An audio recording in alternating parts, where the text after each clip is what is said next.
नमस्कार मित्रांनो, मी तुमचं स्वागत करतो श्री क्रिप्टोमध्ये. मी श्रीकांत कुलकर्णी. मी मराठीमधून तुम्हाला क्रिप्टोकरन्सीच्या बाबतीत काही नवीन गोष्टी घडत आहेत त्या बाबतीत मी काही ना काही तुम्हाला अपडेट्स रोज देत असतो. तर तसंच एक अपडेट आज आपण घेऊया. आजची तारीख आहे 27 जून, 5:59 झालेले आहेत आणि आपण चेक करूया की मार्केटमध्ये काय चालू आहे, कुठल्या क्रिप्टोकरन्सीजची व्हॅल्यू वाढली आहे, कमी झाली आहे आणि थोडक्यात आपण एक न्यूज सुद्धा चेकआउट करूयात. चला तर मग आपण सुरू करूया. या सेक्शनमध्ये आपण चेक करू शकतो किती क्रिप्टोकरन्सी आहेत जगात आता. 10,668. ओके, काल 10,665 होत्या, आता 5 वाढलेल्या आहेत एका दिवसात. एक्सचेंजेस किती आहेत? 381. Market capitalisation $1.3 trillion. ओके, 24 आवर व्हॉल्यूम $76.92 बिलियन. जवळजवळ $77 बिलियन. Bitcoin dominance 47.3%, 47%. इथेरियम 16%. आणि आपण थोडक्यात बघितलं तर कालपासून आजपर्यंत 3 नवीन क्रिप्टोकरन्सी प्रोजेक्ट्स किंवा क्रिप्टोकरन्सीज नवीन रजिस्टर झालेल्या आहेत coinmarketcap.com वरती. आता आपण हे जर म्हटलं, मुख्यत्वे हा जो आकडा आहे हा आपण गृहीत धरून नाही चालू शकत की इतक्याच करन्सी जगात आहेत. ओके, ह्याच्यापेक्षा जास्त सुद्धा असू शकतात. हा जो आकडा आहे हे म्हणजे coinmarketcap.com ही जी पर्टिक्युलर वेबसाईट आहे याच्यावरती रजिस्टर्ड प्रोजेक्ट एवढे आहेत असं याच्यावरून कळतं थोडक्यात. ठीक आहे, चला आपण खाली मूव्ह ऑन करूयात आणि या सेक्शनमध्ये आपल्याला पटकन कळतं की मार्केट कॅपिटलायझेशन थोडं वाढलेलं आहे कालपेक्षा. $1.32 ट्रिलियन झालेलं आहे आणि 9% मार्केट वधारलं आहे किंवा 9% मार्केट वर आलेलं आहे असं म्हणू शकतो. प्राइसेस चेक करूयात एकदा शांतपणे. फक्त प्राइसेस आधी बघूयात, नंतर आपण पर्सेंटेज गेन किंवा लॉसेस चेकआउट करूयात. तर बिटकॉइनची प्राइस आहे आता $33,390. इथिरियम आहे $1,852. टेदर ऑफकोर्स $1 आसपास असतो, $1 आहे एक्झॅक्ट. बायनान्स कॉइन आहे $280. कार्डेनो म्हणजे ADA जे म्हणतो आपण ते आहे $1.27. डोज कॉइन 24 सेंट किंवा $0.24. रिपल 61 सेंट किंवा $0.61. USD coin of course $1. Polka dot आत्ता आहे $14, 14.5 म्हणू शकतो. आणि बायनान्स USD आहे $1. पुढे जर आपण थोडंसं आय थिंक आज बघूया जरा. युनिस्वॅप आहे $16. बिटकॉइन कॅश आहे $459. लाईट कॉइन आहे $128. सोलाना आहे जवळजवळ $31 आसपास पोहोचलेला आहे, $30.86 आहे. चेन लिंक आहे $17. आणि आपला भारतीयांचा किंवा भारतातला प्रोजेक्ट जे आपण म्हणू शकतो पॉलिगॉन, तो आत्ता आहे $1. ओके, $1.08 आत्ता आहे. थिटा आहे $6.5. नंतर रॅप्ड बिटकॉइन आहे $33,261. स्टेलर लुमेन्स जे म्हणतात किंवा XLM स्टेलर, ते आहे $0.246 म्हणजे 24 सेंटला आता अवेलेबल आहे. आणि डाय बरोबर $1 आहे. डाय सुद्धा एक स्टेबल कॉइन आहे. आणि माझ्या आता परत लक्षात आलं, लवकरात लवकर तुमच्यासाठी मी स्टेबल कॉइन्स वरती व्हिडिओ घेऊन येतोय. सॉरी, मी अजूनपर्यंत करू शकलो नाही, काही कामांमध्ये थोडा बिझी होतो. तर इथे आपण हे कॉलम आता आपलं एक बेसिक बघून झालं, व्हॅल्यू किती आहे किंवा मग किती प्राइस आहे. तर या दिशेने आपण जेव्हा वळलो तर ऑन ॲव्हरेज तुम्ही बघितलं 2 ते 3% मार्केट ओव्हरऑल वर आलेलं आहे. आता सोलाना 8.25% वरती आलेलं आहे सोलाना.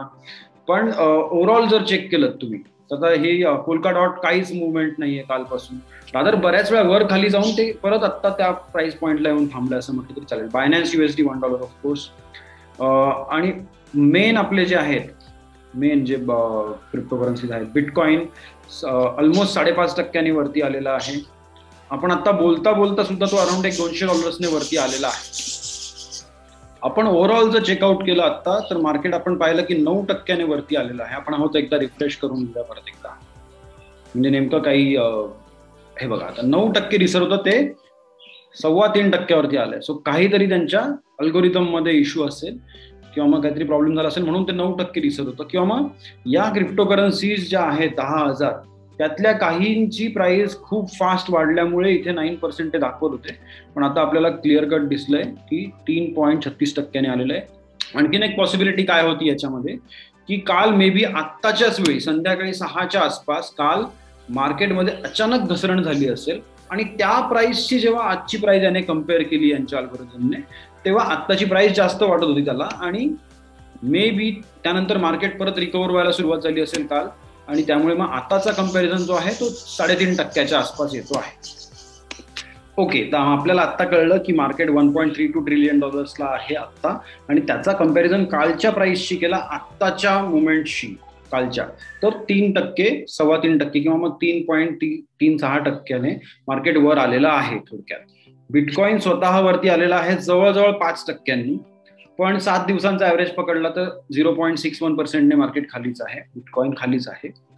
इथिरियम तुम्ही चेक केलं $1857 3% वरती आलेला आहे 24 तासांमध्ये आणि 7 दिवसांमध्ये 10% खाली आलेला आहे. टेदर ऑफकोर्स कम्पॅरिझनचा काही संबंधच नाही, $1 असणार आहे काय.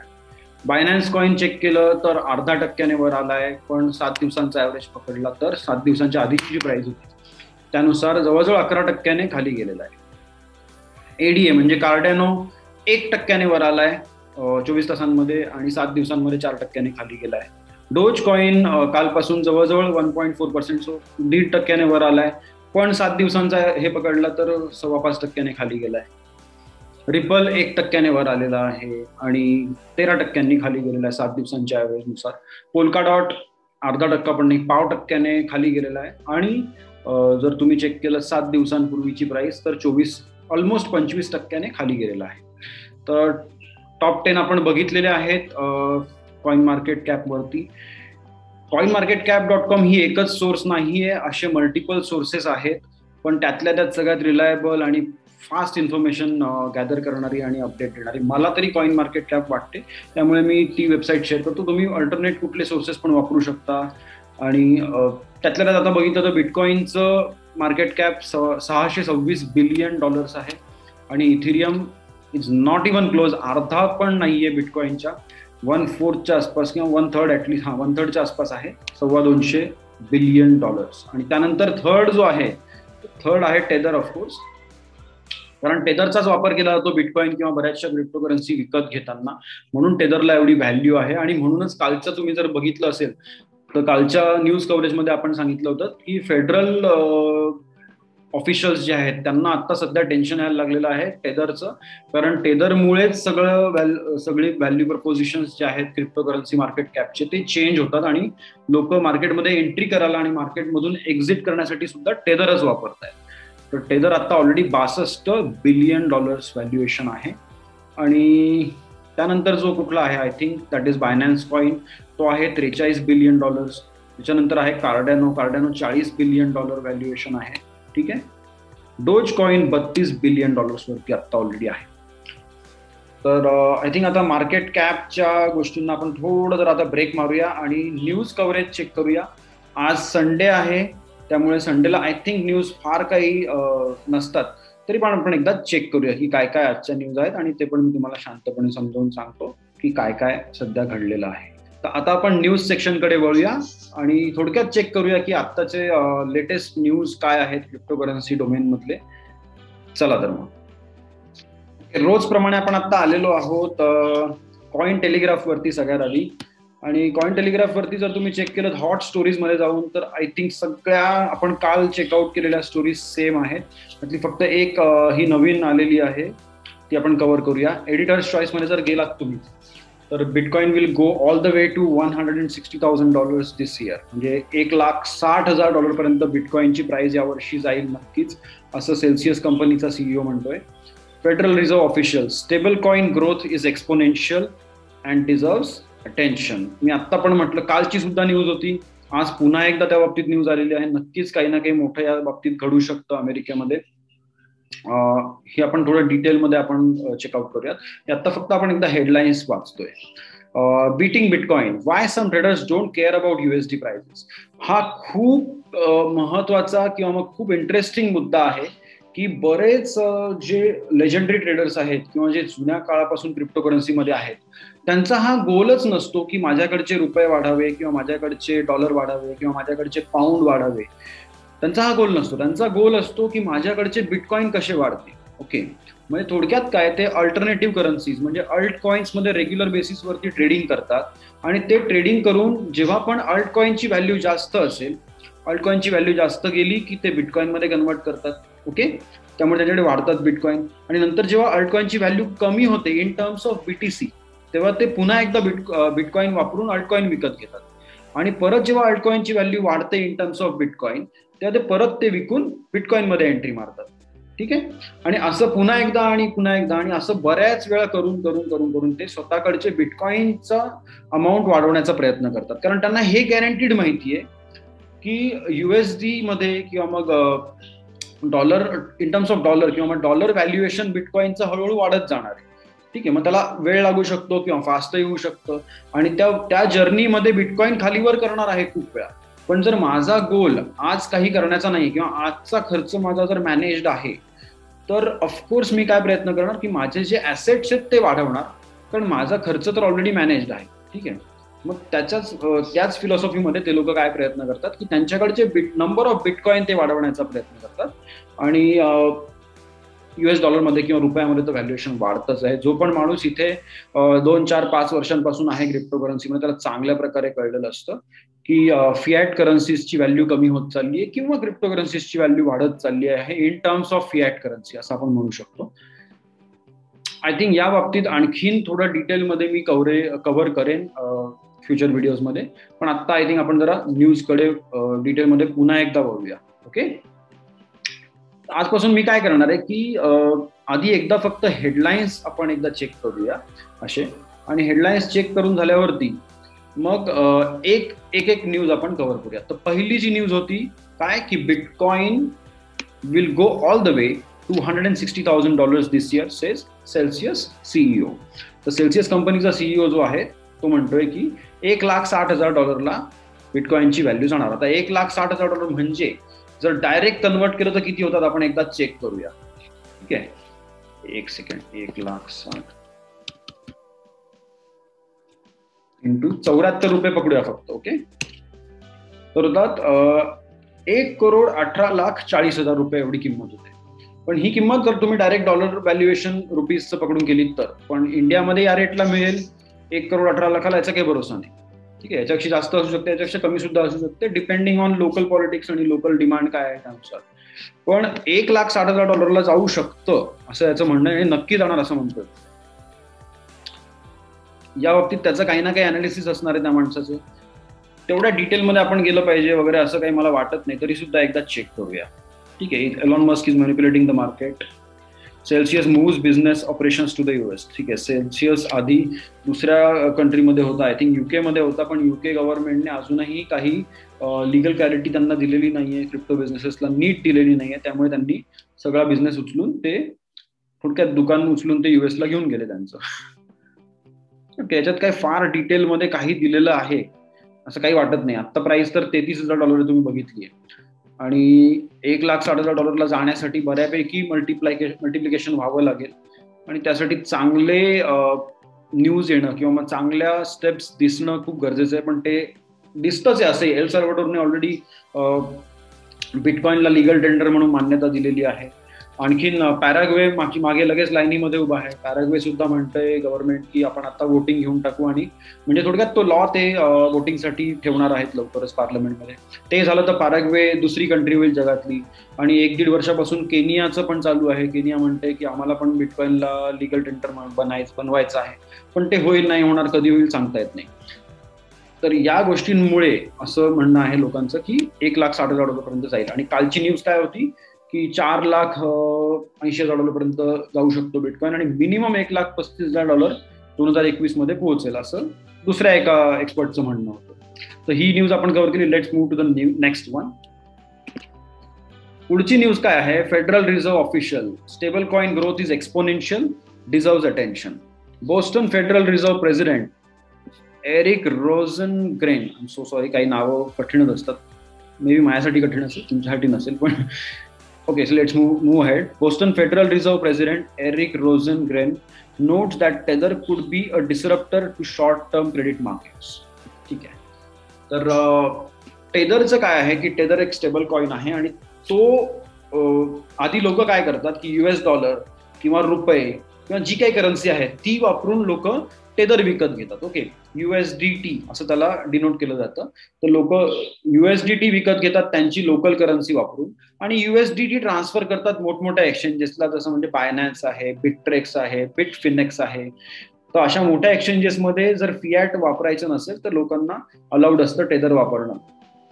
म्हणजे इंडियातला माणूस इंडियात बसून रुपये कन्वर्ट करतो टेदरमध्ये आणि मग ते टेदर ट्रान्सफर करतो दुसऱ्या देशातल्या किंवा मग कुठल्याही एखाद्या मोठ्या एक्सचेंजमध्ये आणि त्या एक्सचेंजमध्ये तो बाकीच्या क्रिप्टो करन्सीज ट्रेडिंग करतो. थोडक्यात काय की स्टेबल कॉइन म्हणजे they are usually pegged to a fiat currency. थोडक्यात फियाट करन्सी म्हणजे काय की नॅशनल करन्सीला एखाद्या अटॅच्ड असतात व्हॅल्युएशनसाठी स्टेबल कॉइन्स, म्हणून त्यांना स्टेबल कॉइन म्हणतात. कारण USDTचं काम काय की USDच्या इक्वल राहणं ऑलमोस्ट, आणि जर मार्केटमधली डिमांड स्टेबल असेल तर युजली तेवढंच असतं, परफेक्ट एवढीच व्हॅल्यू असते. ओके, पण कधी कधी मागे पुढे होत राहते. तर फेडरल रिझर्व्हच्या अधिकाऱ्याचं काय म्हणणं आहे या की शॉर्ट टर्म क्रेडिट मार्केट्स जे आहेत ते डिसरप्ट होत आहेत टेदरच्या मार्केटमध्ये असल्यामुळे. आता याच्या मागे त्याने कारण काय दिलंय किंवा मग काय चालू आहे ते आपण थोडक्यात जर बघितलं तर stable coin valuation relative to prime money market mutual fund assets under management. तर म्युच्युअल फंडच्या अंडर जे काही ऍसेट्स AUM जे म्हणतात ऍसेट्स अंडर मॅनेजमेंट, तर त्या फंड्सच्या AUMच्या कम्पॅरिझन मध्ये जर स्टेबल कॉइनचं व्हॅल्युएशन काढलं तर 2014 मध्ये ऑफकोर्स काही नव्हतं, नंतर 16-17च्या आसपास हळूहळू व्हॅल्युएशन वाढायला लागली कारण नवीन नवीन स्टेबल कॉइन येत गेले आणि स्टेबल कॉइन्स जास्त अमाऊंटमध्ये मिंट व्हायला लागले. ठीक आहे, वेगवेगळ्या एक्सचेंजेसने स्वतःचे स्टेबल कॉइन लॉन्च केले आणि मग ते नवीन इश्यू करत गेले जसं त्यांचं स्वतःचं ऍसेट्स वाढत गेले तसं. आणि आता मार्च महिन्यात जर तुम्ही बघितलं तर खूप मोठ्या प्रमाणावरती वाढलेलं आहे. ओके, तर याच्यामुळे रेग्युलेटर्सला, बँक ऑफिशियल्सला किंवा मग सेंट्रल बँक ऑफिशियल्सला बऱ्यापैकी टेन्शन आलेलं आहे आणि त्यानुसार ते काही ना काही आय थिंक स्टेप्स घेऊन स्टेबल कॉइन्सला एकतर रेग्युलेट करतील किंवा मग काहीतरी एक दिशा देतील त्या मार्केटला. बघू आता पुढे काय होतं ते. Let's move to the next one. Okay, beating bitcoin. I think ही न्यूज मी बऱ्यापैकी आधीच हेडलाईन लेवललाच चांगली कव्हर केली आहे. हवं तर मी पटकन सांगतो की बऱ्याचशा लेजंडरी ट्रेडर्सची हा गोल नसतो की माझ्याकडचे रुपये वाढले पाहिजेत किंवा माझ्याकडचे US डॉलर वाढले पाहिजेत किंवा व्हॉट एव्हर. फियाट करन्सी किंवा मग नॅशनल करन्सी जी असते ती वाढली पाहिजे माझ्याकडचं, हे त्यांचं गोल नसतं.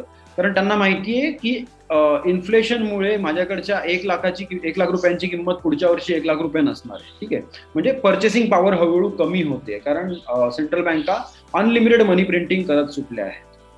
थोडक्यात यांचं म्हणणं काय असतं किंवा मग गोल काय असतो की माझ्याकडचे बिटकॉइन वाढावे किंवा माझ्याकडचे लाईट कॉइन वाढावे किंवा माझ्याकडचे इथिरियम वाढावे. मग ते लोक काय करतात की टॉप लेवलच्या क्रिप्टो करन्सीजचं ट्रेडिंग करतात अल्ट कॉइन्सची. ठीक आहे, म्हणजे बिटकॉइनचं ट्रेडिंग करणार मल्टिपल छोट्या छोट्या करन्सीजची आणि त्यांच्याशी ट्रेडिंग करून करून हळू असं गेम्स खेळतात की हळूहळू त्यांच्याकडचे अमाऊंट ऑफ बिटकॉइन वाढत जातात. ठीक आहे, हे मी आधी पण कव्हर केलं होतं हेडलाईन लेवलला, तरी पुन्हा एकदा सांगितलं. World's first Bitcoin ETF adds $3 million per day throughout BTC price dip. तर याच्यामध्ये आधी सांगावं लागेल की ETF म्हणजे काय. ETFचा लॉंग फॉर्म आहे एक्सचेंज ट्रेडेड फंड. ओके, तर आपल्याकडे जसे म्युच्युअल फंड्स असतात तसे त्यांच्याकडे ETF असतात. तर ETF म्हणजे काय थोडक्यात की त्याचा एक प्राइस पॉईंट पकडला जातो कुठल्या तरी एखाद्या एक्सचेंजवरती, जसं क्रिप्टो करन्सी समजा पकडलं तर त्याची व्हॅल्युएशन कुठे जाईल, काय होईल, बिटकॉइनची व्हॅल्युएशन, यानुसार हे सेकंडरी मार्केट तयार केलं जातं ETF म्हणून. आणि ETF आपण बाय करायचं, त्यानुसार प्राइस पॉईंट कुठे गेला, वर गेला की खाली गेला, त्यानुसार आपण we can make money on that. ठीक आहे, the Purpose bitcoin ETF now has over 21,000 BTC under management as the United States continuous regulatory scrutiny. Okay, United States scrutiny करतच आहे, पण ऑलरेडी पर्पज बिटकॉइन ETF नावाचा जो ETF आहे त्याच्यामध्ये 21,000 bitcoin already assets under मॅनेजमेंटमध्ये आलेले आहे. ठीक आहे, आणि आता मार्केट खाली जात होतं तर लोकांनी ETF मोठ्या प्रमाणावरती विकत घेतले. तर रोज $3 million पर डे त्यांच्या या पर्टिक्युलर ETF मध्ये ऍड होत आहेत, म्हणजे around 21 crore rupees per day, 21 crore रुपये पर डे लोक त्या पर्टिक्युलर ETF मध्ये इन्व्हेस्ट करतायत. ठीक आहे, फार मोठी न्यूज आहे असं नाही, पण ऍटलिस्ट काही ना काही ही मोठी गोष्ट आहे की ETF ऑलरेडी लॉन्च झालंय. तर हे ETF आय थिंक कॅनडामधलं ETF असावं असं मला तरी वाटतंय. US मध्ये ETF अजून तरी नाही झालेलं आहे. अजून त्यांनी तेच म्हटलं ना की United states continues regulatory scrutiny, म्हणजे US मध्ये ऑलरेडी फक्त स्क्रुटिनीच चालू आहे अजूनपर्यंत. SEC त्यांचं जे आहे त्यांनी अजूनपर्यंत परमिशन दिलेली नाहीये एकाही ETF ला. हे जे ETF आहे हे आय थिंक याच्यामध्ये आहे कॅनडामधलं असणार 90%. ठीक आहे, कॅनेडियन मार्केटमधलेच आहे. ऑल राईट, आय थिंक या न्यूज आपण कॉइन टेलिग्राफवरच्या कव्हर केल्या. Let's move to CoinDesk right now. कॉइन डेस्कला आय थिंक ही कालचीच न्यूज आहे आणि ही न्यूज आपण ऑलरेडी कॉइन टेलिग्राफला कव्हर सुद्धा केली आता थोड्या वेळापूर्वीच. मार्केट रॅप हे पण झालेलं आहे, हे पण काल वाचलेलं आहे. तर कॉइन टेलिग्राफ वरती न्यूज आलेल्या होत्या आज फ्रेश. कॉइन डेस्क वरती तसं काही स्पेशल नवीन काही दिसत नाहीये. Guggenheim's Scott Minerd says Bitcoin could sink to $15,000. तर आता तिकडे लोकांचं म्हणणं आहे की बिटकॉइन $8 लाख जाईल, कोणी म्हणतंय $4 लाख जाईल, कोणी म्हणतंय की $1.5 लाख जाईल, आणि इथे यांचं म्हणणं आहे की $15,000 पर्यंत सुद्धा जाऊ शकतो. तर वेगवेगळे लोक आहेत, त्यांचे वेगवेगळ्या प्रकारे त्यांनी अनालिसिस केलेलं असणार आहे. आणि दोन्ही बाजूचे म्हणजे म्हणतात ना बिटकॉइन बेअर आणि बिटकॉइन बुल. तर काही बेअर्स आहेत, त्यांचं म्हणणं आहे की $15,000 जाईल, बुल्स म्हणतायत $1.5 लाख जाईल, कोणी म्हणताय $4 लाख जाईल. आपण फक्त आपल्या हिशोबाने डिप बाय करायच्या आणि हॉडल करून ठेवायचं. Okay, bitcoin miner TeraWulf to merge with Nasdaq listed Ikonics. ही न्यूज इंटरेस्टिंग आहे. आणि बिटकॉइन मायनिंग हे महाप्रचंड डोमेन आहे. लोकांना खरंच या बाबतीत म्हणजे लोक खूप अंडर एस्टिमेट करतात बिटकॉइनला, कारण त्यांना माहिती नसतं की नक्की मायनिंग काय गोष्ट. एक तर मायनिंग काय गोष्ट हे त्यांना समजलं पाहिजे.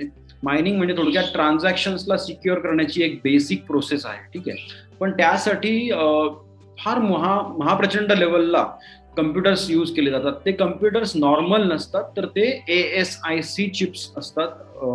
ऑलमोस्ट सुपर कम्प्युटर लेवलला आपण त्यांना कॅल्क्युलेट करू शकतो. फक्त एवढंच आहे की सुपर कम्प्युटर वेगवेगळ्या कामं करू शकतो, आणि हे जे सुपर कम्प्युटर्स आहेत हे फक्त आणि फक्त एका पर्टिक्युलर अल्गोरिदमसाठी बनवलेले असतात. त्यामुळे आता ASIC चिप जर एखादी असेल जी बिटकॉइनच्या अल्गोरिदमसाठी आहे, तर ती त्या चिपचा वापर करून तुम्ही इथिरियम माइन नाही करू शकत, किंवा लाईट कॉइन माइन नाही करू शकत, किंवा डोज कॉइन माइन नाही करू शकत, किंवा Zcash नाही माइन करू शकत.